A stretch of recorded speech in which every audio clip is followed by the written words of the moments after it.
வணக்கம். இன்றைக்கி நம்ம என்ன பார்க்க போகிறோம் அப்படின்னா, மேஷ ராசிக்கான அதிசார குரு பயிற்சியை தான் பார்க்க போகிறோம். மேஷ ராசிக்கு குரு வந்து 4ஆம் இடத்துக்கு வரார். அப்படி இருக்கிறப்ப என்ன செய்வார் அப்படின்னா, புதுசாக வீடு, நிலம் அந்த மாதிரியான அமைப்பு இந்த டைமில் வந்து கிடைக்கிறதுக்கு மேஷ ராசிக்கு நல்ல நேரமாக இருக்குது.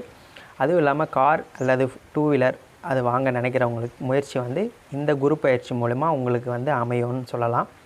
அடுத்ததாக வந்து வம்பு வழக்கு, அதாவது ஏற்கனவே வழக்கு ஏதாவது இருந்து மேஷராசிக்காரங்களுக்கு அது கிளியர் ஆகாமல் இருந்தால் இந்த டைமில் வந்து அந்த தீர்ப்பு வந்து உங்களுக்கு சாதகமாகவே அமையும். அதுவும் இல்லாமல் வெளிநாடு வாய்ப்பு இல்லை வெளிநாட்டுக்கு போகணும் அப்படின்னு முயற்சி பண்ணியிருந்தவங்க வந்து இவ்வளோ நாள் முயற்சி பண்ணி கிடைக்காமல் இருந்தவங்க மேஷராசிக்காரங்களுக்கு இந்த முறை வந்து வெளிநாட்டு வேலையில் மாற்றம், அதுவும் இல்லாமல் வெளிநாடு செல்வது, ப்ரமோஷன் பெற்று வெளிநாடு போகிறது அந்த மாதிரி அமைப்பு வந்து மேஷராசிக்காரங்களுக்கு இந்த அதிசார குரு பயிற்சி மூலமா கிடைக்கும்.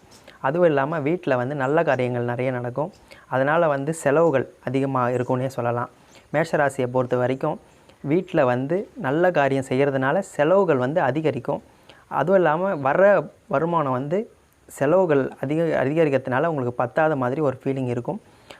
கோபம் வந்து உங்களுக்கு பொதுவாக இந்த குரு பயிற்சி மூலிமா என்ன ஆகும் அப்படின்னா, கோபம் அதிகரிக்குன்னே சொல்லலாங்க. இது வந்து பொது பலன் தான். உங்களுடைய ஜாதக ரீதியிலான தசாபுக்தியை வச்சு இது வந்து கூடவோ குறைவோ இருக்குன்றது தான் உண்மை. நன்றி, வணக்கம்.